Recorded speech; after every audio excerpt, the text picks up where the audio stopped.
नमस्कार दोस्तों, मैं सुरेश कश्यप एक बार फिर आपका स्वागत करता हूं अपने खास कार्यक्रम बातें अच्छी अच्छी में। बातें अच्छी अच्छी कार्यक्रम में हमारे साथ आज एक ऐसे युवा मौजूद हैं जो कि एक समर्पण एनजीओ के राष्ट्रीय अध्यक्ष हैं और साथ में वकालत भी कर रहे हैं। और इस युवा चेहरे ने एक एनजीओ को तैयार किया और अपने साथ बहुत सारे दिल्ली विश्वविद्यालय के युवाओं को जोड़ा और वो सभी युवा मिलकर समाज और क्षेत्र और देश के लिए जो सारी कोशिशें कर रहे हैं और जिस तरीके से आगे बढ़ रहे हैं, तो वो अपने आप में एक बेहद रोचक है, बहुत तारीफ के लायक है। और इन बातों को सुन के कहीं ना कहीं आपको भी प्रेरणा मिलेगी और हम सब प्रेरित होंगे समाज में कुछ बेहतर करने के लिए। तो आइए बातचीत शुरू करते हैं और जानते हैं अपूर्व श्रीवास्तव से कि उनके जीवन में ये सामाजिक कार्यों को लेके कैसे रुचि बनी, क्या उनके जीवन में क्या कुछ रहा, आगे वो क्या करना चाहते हैं। तो सभी बातें हमारी बातचीत में आपको देखने को मिलेगी। तो सबसे पहले अपूर्व जी, आपका बहुत बहुत स्वागत है।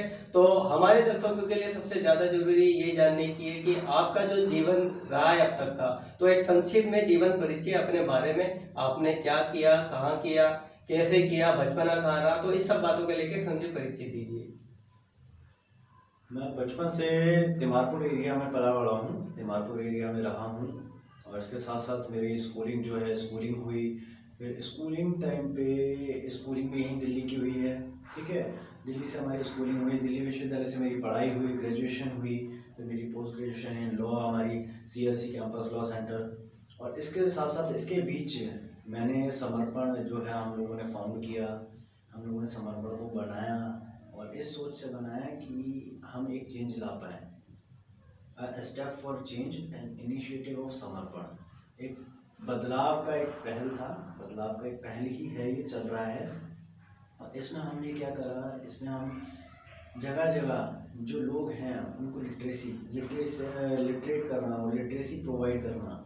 अब क्या है कि कई जगह बच्चे या बूढ़े या जो भी हैं, जो भी एज ग्रुप के लोग हैं, उनको अब हर एज ग्रुप का ये नहीं होता कि हम लोग हर एज ग्रुप को लिटरेसी एक फॉर्मल तरीके से दें, नहीं भी ले सकते।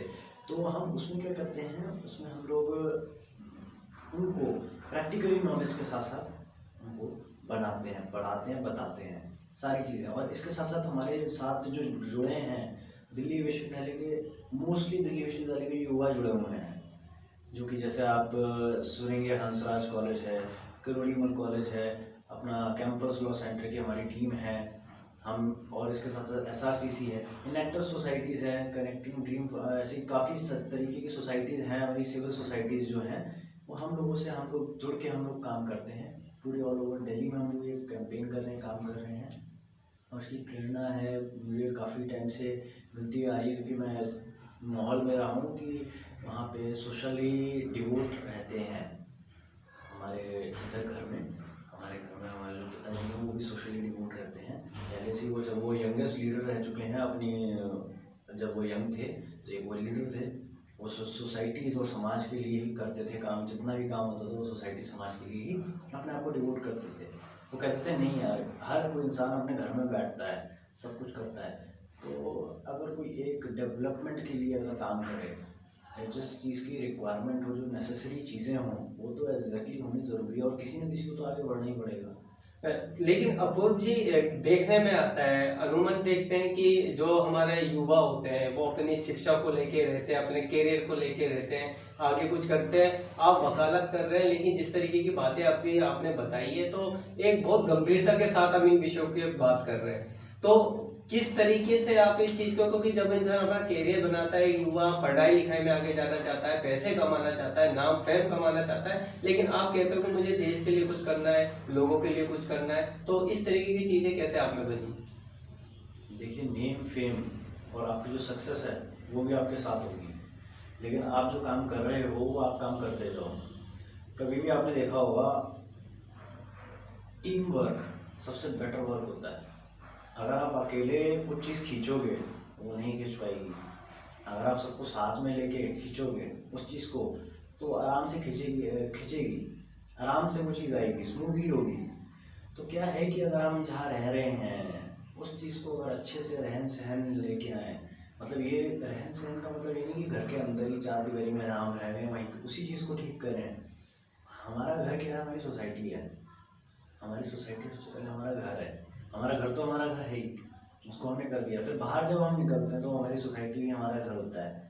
हमारी सोसाइटी के बाद आता है हमारा जो डिस्ट्रिक्ट होता है, फिर वो हमारा, इस तरीके से हमारा आगे गोल्स बढ़ते जाते हैं कि भाई हम लोगों ने चलो ये टास्क पूरा कर लिया, अब इसके बाद चलो कहीं ना कहीं कुछ दिखे। और ये भावना हर किसी की नहीं होती। जैसे आपने बोला कि हर बच्चा ये नहीं चाहता कि भाई मैं क्यों सोसाइटी के लिए करूँ या क्यों इन सब लोगों के लिए करूँ।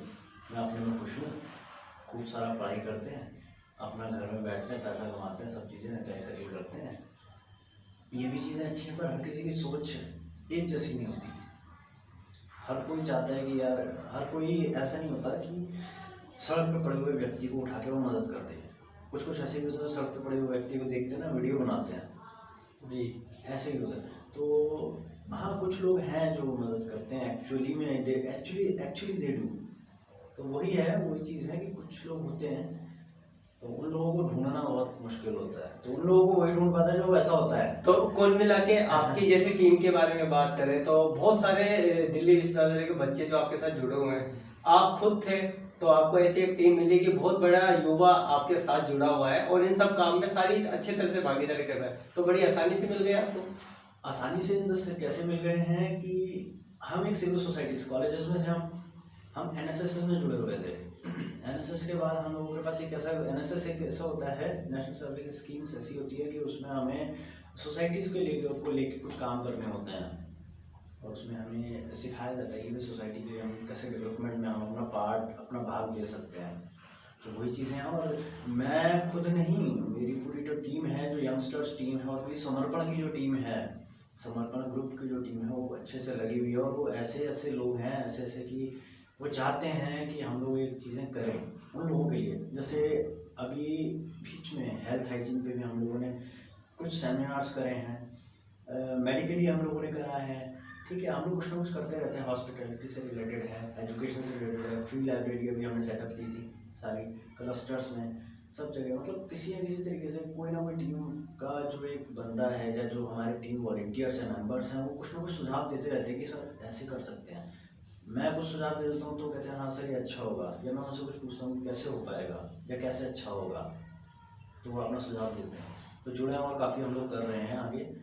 और अच्छा लगता है कि ऐसी टीम मिल जाए ना, ऐसे लोग मिल जाए, ऐसे लोगों का साथ, ऐसे लोगों की टीम ढूंढना भी बड़ा मुश्किल होता है। और फिर वो उसी को मिलती है क्योंकि इंसान वो जानता है कि हाँ मेरे जैसा इंसान कौन है। तो कुल मिला के आपके जो खोज थे अच्छे लोगों को ढूंढने की, युवा को ढूंढ के अपनी एक टीम बनाने की, वो टीम बन चुकी है। बिल्कुल, वो टीम बन चुकी है और आगे भी बनेगी, आगे भी जुड़ेंगे, आगे भी ऐसे लोग हम ढूंढते रहेंगे। खोज कम नहीं होगी, पूरे दिल्ली ऑल ओवर दिल्ली के पूरे इंडिया में हमें फैलना है और ऐसे लोग ढूंढने हैं और ऐसे लोग बनाने हैं। तो अपूर्व जी, आजकल देखा जाता है कि अतीत की बात करूं तो पॉलिटिक्स के अंदर युवा ज्यादा दिलचस्पी नहीं लेते थे, लेकिन आज वर्तमान में मैं देख रहा हूं कि युवा बहुत तेजी में राजनीति के अंदर शामिल हो रहा है, चाहे वो भावना देश बदलाव को लेकर हो या जिस तरीके की हो। तो राजनीति को आप किस तरीके से देखते हैं? आपके युवा पढ़े लिखे सब जानते हैं, तो किस तरीके से देखते हैं आप? राजनीति भी एक बहुत अच्छा पार्ट है। हम जैसे कि हमारा दिल्ली यूनिवर्सिटी है, छोटा सा, यही हम अगर लें इसको ही, तो अगर हमें कोई भी बदलाव करना होता है, कुछ भी इम्प्लीमेंट या कुछ नया कुछ करना होता है, स्टूडेंट्स को लेके कुछ अच्छा करना होता है, तो दिल्ली यूनिवर्सिटी के जो लूसू यूनियन है, ये सारी चीज़ें यूनियन से काम आती हैं। तो अच्छी चीज़ है कि अगर आप एक इलेक्ट हुए हैं, आए हैं और उन बच्चों की सुन रहे हैं जो स्टूडेंट्स के साथ कमियां हैं, उन चीज़ों को पूरी कर रहे हैं, तो पॉलिटिकली एक अच्छा है, आपको जुड़ना भी चाहिए। Politics is also a social welfare schemes. Politics में जो है ना, वो भी एक सोशली हैं, डिवोट हैं, वो अपने एक छात्रों के लिए डिवोट हैं। अब मान लीजिए अब हमारे एरिया की पॉलिटिक्स हैं, पॉलिटिकल लीडर्स हैं, वो भी इतना कुछ कर रहे हैं। पर क्या है कि कहीं कहीं जगह ना पॉलिटिकल लीडर्स करना चाहते हैं, लेकिन उनके पास क्या है कि समय ले लें, अगर कुछ समय हो जाए या कुछ ऐसी चीज़ें हैं, तो क्या है कि हम समाज सेवी संस्थाएं हैं, ठीक है, हमारे जैसे हम लोग भी हैं, हम जितने भी समाज सेवी संस्थाएं हैं, वो भी हम लोग बीच में मिल के कोलैबोरेट होकर या कुछ अच्छा दिल्ली जैसे गवर्नमेंट है, हमारी गवर्नमेंट से मिल के, या हम लीडर्स हैं जितने भी, उन सबसे मिल के भी हम लोग कुछ ना कुछ काम करते रहते हैं, करने चाहिए, क्योंकि वो सोसाइटी और हमारे समाज के लिए डेवलपमेंट में काम आ रहे हैं। अगर उनको वो चीज़ें नहीं दिख रही हैं, जैसे अगर आप लोगों के पास कुछ बहुत सारा काम है, क्योंकि उनके पास रिस्पॉन्सिबिलिटीज़ बहुत होती हैं, वो हर छोटी छोटी चीज़ नोटिस नहीं कर सकते, ना देख सकते हैं। तो क्या है कि सिविल सोसाइटीज़ में इतने सारे हम लोग हैं, हम लोग भी हैं, तो हम लोग क्या है कि वो छोटी छोटी चीज़ों को देख के अगर हम उनसे बात करें, हम उनके पास लेके जाएं, गवर्नमेंट से बोलें कि सर इस तरीके से ये चीज़ हो सकती है, तो वो हम लोगों को बिल्कुल एंटरटेन करते हैं, हम लोगों को बताते हैं कि आप कैसे कर सकते हैं। हम लोगों से बाकायदा पूछते हैं कि आप कैसे करेंगे और कैसे क्या अच्छा रहेगा, फ्यूचर प्लान्स कैसे रहेंगे इसके, तो हम लोग बताते हैं और वो कहते हैं, वो बिल्कुल हमारा सहयोग देते हैं, ऐसा नहीं है। और हेल्प भी करते हैं कि हाँ आप ये कर सकते हैं, और अगर किसी चीज़ में कमी आए तो आप हमसे बात करें। लेकिन अपूर्व जी, क्या कोई शिकायत भी है आपको? आज हम 70 सालों बाद भी अपने बहुत सारे मुद्दे हैं, चाहे शिक्षा को लेके कहते हैं, शिक्षा, बेरोजगारी, मतलब बहुत सारे ऐसे मसले हैं जो शायद नहीं होने चाहिए थे, हम बहुत बेहतर हो सकते थे बाकी देशों के मुकाबले। लेकिन इतनी सारी एनजीओस काम कर रही है, सरकारें काम कर रही हैं और सब कुछ है, लेकिन उसके बावजूद भी समस्या नहीं खत्म होती, तो क्या कारण मानते हैं आप? समस्याएं काफ़ी हैं, समस्याएं कभी कम नहीं होंगी जब तक हम संतुष्ट नहीं होंगे। हम जब सेटिस्फाई हो जाएंगे तो समस्याएं सारी हट जाएंगी। तो वही है कि लोगों की सेटिस्फेक्शन कहाँ है ये देखना है, लोगों की सेटिस्फेक्शन नहीं पर लोगों का बेनिफिट, लोगों के लिए जो चीज़ हो रही है, एक अच्छी चीज़ हो रही है, वो चीज़ हमें देखनी है, जो लोगों की ग्रोथ, डेवलपमेंट और अपनी सोसाइटी की डेवलपमेंट के लिए काम आए, हमें वो चीज़ देखनी है, ना कि किसी एक पर्टिकुलर इंडिविजुअल इंसान के लिए देखना है कि भाई आपकी ज़रूरत हो गई या नहीं। हमें सबकी ज़रूरत देखनी है। अगर हम सोशल में जुड़े हैं तो हम सबकी ज़रूरत देखेंगे, हम किसी एक पर्टिकुलर की नहीं, क्योंकि शिकायतें कईयों को होती हैं, लेकिन उसी काम के लिए, उसी काम की फेवर के लिए बहुत ही ऐसे लोग होते हैं जो कम होते हैं कि हाँ ये काम हो रहा है, अच्छा है। तो अपूर्व जी, आप जो अपने समर्पण एनजीओ के माध्यम से जो आप कर रहे हैं, तो जानना चाहेंगे कि आपने किस किस तरीके के वर्क किया है, अभी आप क्या कर रहे हैं, फ्यूचर को लेके आपको किस तरीके की प्लानिंग दिमाग में चल रही है, क्या करना चाहेंगे आप? अभी हम लोग जैसे है कि हम लोग काफ़ी काम कर चुके हैं दिल्ली के अंदर। हम लोगों ने काफ़ी सारे हेल्थ कैंप्स लगाए हैं, जैसे बच्चों के एडमिशन्स नहीं होते हैं, जो बिलो पॉवर्टी लाइन्स के बच्चे हैं, जो स्टूडेंट्स हैं, उन लोगों को पता नहीं होता कि ये एडमिशन्स कब हो रहे हैं, कब खुल रहे हैं, कब क्या हो रहा है, क्योंकि इतना एडमिशन्स को लेके, इन सब चीज़ों को लेके इतनी एडवर्टाइज हमारे दिल्ली में नहीं होती है, या हमारे इस देश में इतनी एडवर्टाइजमेंट, जितनी एडवर्टाइजमेंट और चीज़ों की हो रही है उतनी शिक्षा के लिए नहीं होती। मतलब होनी चाहिए। अच्छा है कि अगर जगह जगह हम लोग तो क्या करते हैं, हम लोग उनको बताते हैं कि हाँ इस तरीके से गाइडेंस करते हैं, गाइडलाइन देते हैं। अब स्कूल तक जाना, उस बच्चे को एडमिशन करवाना, दिलाना, ये ज़रूरी है ताकि वो एक अपने फैमिली में साक्षर बन सके, एजुकेट बन सके, क्योंकि उसके माँ बाप जो है वो रेडी पटरी चला रहे हैं, तो वो चाहेंगे कि ये बच्चा 15 साल का ही है या 14 साल का, 13 साल का, तो ये भी कोई वही करे, या वो रेडी पटरी भी बैठे, क्योंकि जब मैं ना हूँ मेरी इम्प्रेजेंस में वो काम संभाले। लेकिन उसकी पढ़ाई लिखाई भी उतनी ही जरूरी है, क्यों? क्योंकि उसका फ्यूचर जो है वो रेडी पटरी तक नहीं है, उसका फ्यूचर है आगे। एक अच्छा लिटरेट बंदा बन जाएगा, एक अच्छा लिटरेट बच्चा बन जाएगा, तो कहीं ना कहीं उस रेडी पटरी से ज़्यादा ही कमाएगा। तो फ्यूचर को लेके आप किस कैसी प्लानिंग करते हैं? प्लानिंग ये है कि हमारे जो प्रोग्राम्स चलते रहते हैं, हेल्थ एंड हाइजीन पे चलते हैं, वुमेन एम्पावरमेंट पे चलते हैं, सेल्फ डिफेंसेस पे चलते रहते हैं, ये सारी चीज़ें हम रखते हैं और लोगों को बताते हैं, महिलाओं को भी बताते हैं कि हमें हेल्थ हाइजीन पे किस तरीके से काम करना चाहिए। बच्चों के लिए लाइब्रेरीज जैसे सेटअप हम लोगों ने करी हैं, तो बच्चों को लाइब्रेरी का महत्व बताते हैं। हिंदी जो है, हिंदी की किताबें जो हमने रखी हैं, हम लोग बच्चों को बताते हैं। इंग्लिश भी है, इंग्लिश भी मोस्ट इम्पॉर्टेंट है, मोस्ट इम्पॉर्टेंट नहीं है पर हिंदी को भी आप वो दीजिए। हिंदी क्या है कि हमारी मातृभाषा है, इंग्लिश क्या है, इंग्लिश इन द सेंस कि आप किसी से अगर मान लीजिए आपने मेरे से इंग्लिश में कुछ सवाल पूछ लिया, तो मैं आपको इंग्लिश में जवाब भी दे पाऊँ, हो सकता है वो इंसान इंग्लिश हिंदी ना समझे जी, तो क्या हम उससे टॉक टू टॉक कर पाएँ, सिर्फ इसीलिए है सेकेंडरी लैंग्वेज। तो इस तरीके का हम काम कर रहे हैं और इसके साथ साथ हमने वुमेन एम्पावरमेंट पे भी काम किया है, वुमेन्स के लिए भी काम हम लोग कर रहे हैं। और आगे इस पर क्या हमने प्लानिंग की है कि हर जगह, हर स्लम क्लस्टर में हम लोग उनको साक्षर करें, हम लोग कुछ ना कुछ उनको सिखाएं, मतलब कुछ ना कुछ ट्रेनिंग दें, स्किल डेवलपमेंट ट्रेनिंग दें। जो छोटे छोटे स्किल डेवलपमेंट्स होती हैं उनको हम लेके आ रहे हैं, ताकि वो वहाँ पे जो काम कर रहे हैं या नहीं भी कर पा रहे हैं और करना चाहते हैं, करने की विलिंग रखते हैं, तो वो कर सकें। उनके पास हम लोग एक चीज़ लेके जाते हैं कि आप क्या क्या चीज़ें, आपको क्या क्या चीज़ें पसंद है, किस तरीके की काम पसंद है, आप बताइए। आप पहले से कुछ काम कर रहे हो, जैसे सिलाई कढ़ाई है, ये काम ज़्यादातर हमारे क्लस्टर में ना महिलाएं कर रही हैं, लेकिन उनका ये हमने मिले थे, उनका ये कहना था कि हमारे पास इतना फंड नहीं है कि हम इसको इस्टेब्लिश कर पाएँ या कुछ ऐसा कर पाएँ। तो उसके लिए हम लोगों ने दिल्ली गवर्नमेंट से हम लोगों ने मिले, और इसके साथ साथ हमारा एक सोसाइटी रणहर्ता कोऑपरेटिव जो सोसाइटी है वो भी है। उसमें क्या है कि हम लोग उसमें जो कि दिल्ली सरकार से मान्यता प्राप्त है, तो दिल्ली सरकार से भी हम लोग मिलके इसका प्रपोजल दे रहे हैं ताकि इस प्रशिक्षण को हम लोग यहाँ पे बिहार स्लम्स क्लस्टर में, जैसे हम कंप्यूटर एजुकेशन चला रहे हैं, डिजिटल एजुकेशन, तो इसको भी हम लोग लेके आ पाए training and skill development centre.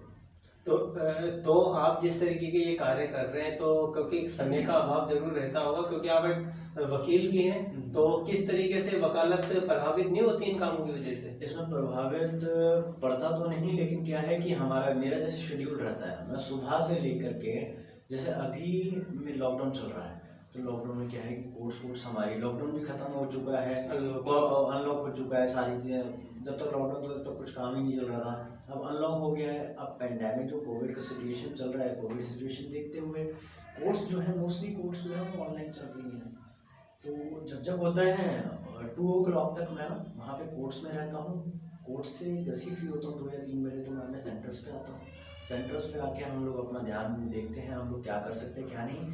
हाँ, फिर रात का टाइम मिलता है मुझे, जो कि मैं लीगल को अपना देता हूँ, और या जो अपना ऑर्गेनाइजेशन में अपना कुछ चीज़, अगर अपना फ्यूचर प्लान है या कुछ ऐसी चीज़ है इम्प्लीमेंट करनी है, तो उसको मैं देता हूँ। तो मतलब मेरा जो पूरा प्लान वो है कि मैं 11 to 12 o'clock तक मतलब मैं सोता हूँ आराम से, मतलब फिर उसके बाद ही मैं सो जाता हूँ। फिर मॉर्निंग में उठता हूँ 6 o'clock 5-6, फिर उसके बाद उठ के फिर अपना ये शेड्यूल जो है वो पूरा। तो इतनी बिजी लाइफ जी रहे हो, और इतनी सारे मतलब कि कम उम्र में इतने सारे गंभीर प्रश्न आपने अपने दिमाग में भर लिए हैं, तो क्या फैमिली आपको सपोर्ट करती है, कहती नहीं है कि भाई कुछ कर लेते हैं और कुछ जीवन के बारे में सोचते हैं? ऐसा कुछ नहीं होता? नहीं, वो तो मेरे से सेटिस्फाई हैं। वो लोग कह रहे हैं कि चलो यार तू जो कर रहा है वो कर, क्योंकि मेरे फादर जो है वो सपोर्ट करते हैं, वो सोशल लाइफ को भी सपोर्ट करते हैं। वो ये भी कहते हैं कि आप जब तक आप दान जब दे सकते हो जब आपकी जेब में कुछ पड़ा हो। जी, है कि नहीं? आप दान आप तब नहीं दे सकते जब आपकी जेब में कुछ ना हो। आपकी जेब में अगर कुछ है, जेब में कुछ पड़ा है, तभी आप दान दे सकते हैं। तो वही है कि अपने आप को भी स्टेबल किया, सेटल किया हुआ है, और उसके बाद हम लोग इस पर टाइम निकाल के हम सोशल डेवलपमेंट भी, सोसाइटी डेवलपमेंट की तरफ भी हम लोग देख रहे हैं। तो मैं खुद नहीं देख रहा, पर ये है कि मेरी टीम है, मेरे से कनेक्टेड है, मैं खुद भी नहीं हूँ, मेरी टीम है पूरी, वो कुछ ना कुछ मुझे बताती रहती है कि सर आज ये है, आज इस तरीके से है, ये करना है, वो करना है। मैं कहता हूँ नहीं करो यार, सोसाइटी डेवलपमेंट के लिए आप तो करिए, आप मुझे बताइए क्या करना है क्या नहीं करना है। तो अपूर्व जी, व्यक्तिगत तो जानकारी आपसे हमें मिल ही गई है, लेकिन हम जानना चाहेंगे, अगर मैं कह रहा हूँ कि राजनीति पार्ट से लाइफ का किसी भी इंसान से जुड़ी हुई चीज है, क्या देखते हैं देश के लिए?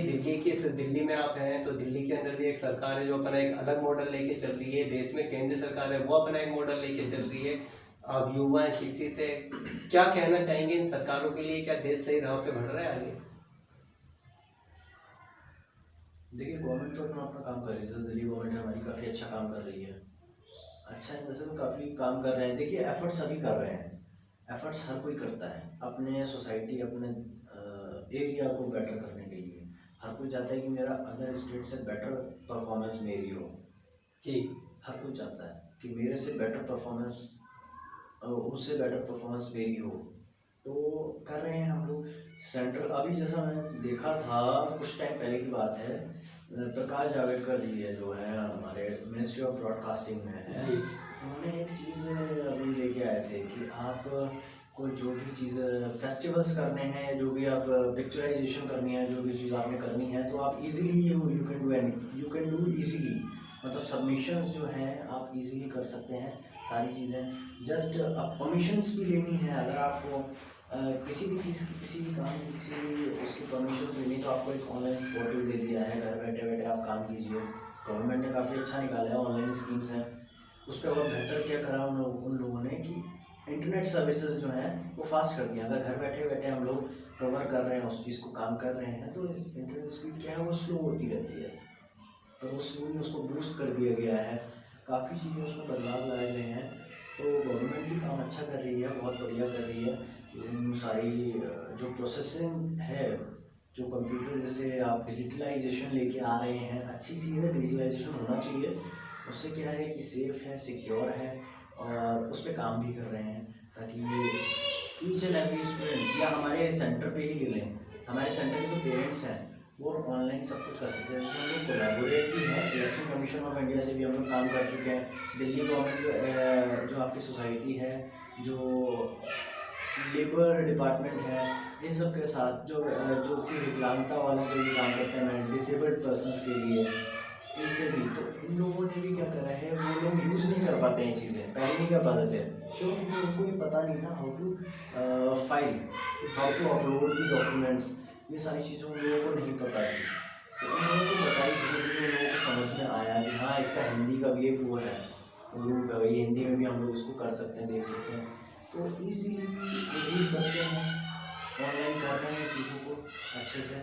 तो बहुत सारे सामाजिक कार्यकर्ताओं या संगठन जो चलाते हैं, देखा गया है कि उनका अभिलाषा कहीं ना कहीं राजनीति में जाके एक सक्रिय भूमिका निभाने की होती है। तो आप पे से भी जुड़ी हुई है कोई ऐसी अभिलाषा? पॉलिटिक्स में जाने की नहीं, ऐसा कुछ नहीं है कि अभी तो देखिए ऐसा कुछ आया नहीं है। और मैं चाहूँगा कि मैं पीछे रहकर ही मतलब इसी तरीके से ही ऐसे ही करूँगी, क्योंकि हर किसी का एक व्यू, थॉट्स अलग अलग होते हैं। कोई चाहता है कि मैं सबसे अच्छा, मैं प्राइम मिनिस्टर्स बनूँ, चीफ मिनिस्टर बनूँ, सबसे मतलब सारे लोग चाहते हैं, लेकिन मेरा ऐसा कुछ वो नहीं है कि मैं चीफ मिनिस्टर, प्राइम मिनिस्टर बनूँ। तो अपूर्व जी, राजनीति के ठीक है, हम अपने तीसरे और लास्ट पायदान पर हैं। जब हम धर्म से रिलेटेड बात करते हैं, व्यक्तिगत जो जुड़ाव होता है धर्म को लेके, हमारा देश धर्मनिरपेक्ष देश है जो आप जानते हैं, लेकिन आपने अब तक देखा होगा लाइफ में बहुत सारे अपवाद हैं धर्म को लेकर हमारे इस देश के अंदर। तो क्या देखते हैं धर्म को लेकर, क्या कहना चाहेंगे कि धर्म किस तरीके से होने चाहिए और किस तरीके से हमारा देश इस मतलब धर्मनिरपेक्ष देश की जो परिभाषा है उस पर पूरी तरीके से खरा उतरे? देखिए, बात अगर धर्म की है तो धर्म के लिए तो देखिए धर्मनिरपेक्ष राज्य है हमारा भारत। तो जो धर्म है वो पहले से ही चलते हुए आ रहे हैं, और जो चल रहे हैं धर्म को लेके, हमारे जो काम हैं, जितने भी सोसाइटी, हम लोग फैमिली का पहले से धर्म चल रहा है। जैसे आपने सुना होगा, रामायण आपने पढ़ी होगी, रामायण में कि धर्म का पूरा पूरा अच्छे से पालन किया था श्री राम जी ने। तो जैसे मैं बीच में पढ़ता रहता हूँ कुछ ना कुछ, ऐसे कुछ ना कुछ पुराण है या कुछ ऐसी चीज़ें हैं। जैसे अभी बीच में क्या हुआ था, 2 साल पहले की बात है, 2 साल पहले की बात है। कुमार विश्वास जी हैं जो कि जिन्होंने PhD की हुआ है रामायण में, तो उनका भी काफ़ी आता रहता है।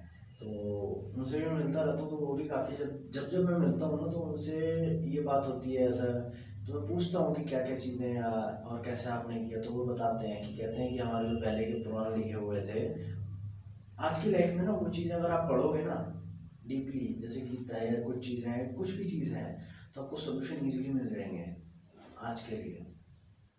नहीं, तो कहीं ना कहीं वो चीज़ें जो बनी है ना, उसमें जो आज की सिचुएशन है, उसमें आज की सिचुएशन से निकलने का सारा मतलब क्या जवाब है उसके अंदर, कि अगर आप ऐसी जगह फंस जाएं, जैसे हमारी किताबों में होता है, हम कहीं ना कहीं फंस जाते हैं, तो हम क्या करते हैं, किताब खोलते हैं, या किसी केस में फंस जाएं, या किसी केस में बीच में अटक जाए या कुछ हो जाए, तो हम क्या करते हैं कि उसको किताब को खोलते हैं। ठीक है, जैसे IPC है, कोई भी केस पढ़ना है हमने, तो हम किसी भी केस को पढ़ेंगे तो हमें याद आता है कि अरे हमने ऐसा ही केस, ये सिमिलर केस हमने इसमें पढ़ा था, तो किताब हम खोलते हैं, उसको देखते हैं, उसको देखने के बाद हम देख पाते हैं कि हाँ ये सॉल्यूशन था। तो आज की उसमें भी यही है कि सॉल्यूशन हमें वहीं मिलेगा। तो नहीं, जैसे मेरा कहने का, आप समाज सेवा में जैसे जुड़े रहते हैं, तो कहीं ना कहीं जब आपके सामने लोग होते हैं, वो चाहे किसी झुग्गी बस्ती के हो या किसी एरिया के हो, क्या वहाँ आपको हिंदू मुस्लिम दिखाई देता है या आपको सीधा सीधा लोग दिखाई देते हैं जिनकी आपको हेल्प करनी है? हाँ, हमें लोग दिखाई देते हैं, कास्टिज्म नहीं, हमें कास्टिज्म को देखना ही नहीं है। हम ये नहीं देखेंगे ना कि वहाँ पे कौन सी कास्ट का है, कौन से धर्म का है या किसका है, वहाँ लोग हैं हमारे लिए। तो तो मतलब धर्म आपके लिए एक व्यक्तिगत चीज है जो जिसको जिस धर्म ह्यूमैनिटी की फर्स्ट। जिस आदमी को जिस धर्म में ज्यादा आस्था है वो उस धर्म का पालन करे और वो इसमें वो रहे, ये ऐसी आपकी सोच आप है। लोग उसको क्या कर सकते हैं, आप लोग अब मुझे पता है कि मुझे अपना काम वकालत जो है उनको अपने अच्छे से करना है, तो मैं उसी में डिवोट हो जाऊंगा ना, मैं क्रिकेट में तो नहीं होऊंगा। धर्म भी जस्ट लाइक ये है कि अगर आपको लगता है कि आपके वैसे वर्शिप करना, वर्शिप सब करते हैं, भगवान भी एक ही है, पर यह है कि उसको मानने के अलग अलग नहीं है। तो लोग फर्स्ट ह्यूमैनिटी, इंसानियत तो पहले वो है। आपको कोई भी इंसान दिखा, आप ये नहीं देखेंगे कि हाँ भाई हिंदू मुस्लिम सिख ईसाई है, कोई है वो गिरा हुआ उसकी मदद करनी है, आप ये देखेंगे कि यार इंसान गिरा है उसकी मदद करनी है। जी, तो बिल्कुल जैसे कि अभी आप अपूर्व श्रीवास्तव को सुन रहे थे और जैसा कि इन्होंने बताया ये एक समर्पण एनजीओ के से चले हैं, वकील हैं, वकालत करते हैं और लोगों के भी जुड़े रहते हैं। सर काफ़ी अच्छी काम इन्होंने किए हैं, बच्चों के लिए फ्री लाइब्रेरी खोली है और शिक्षक बढ़ाने के लिए औरतों के बीच जाके आत्मनिर्भर बनाने के बहुत सारे कार्यक्रम चल रहे हैं। दिल्ली विश्वविद्यालय के बहुत सारे बच्चे इनके साथ जुड़े हैं, युवा जुड़े हैं और वो भी अपने इनके साथ जुड़ के बहुत सारे ऐसे काम कर रहे हैं। तो ये थे हमारे आज के मेहमान जिनसे हमने आज बात करी। अगले एपिसोड में फिर एक नए मेहमान के साथ हम आपके सामने पेश होंगे। अब हम आपसे इजाजत चाहते हैं। नमस्कार।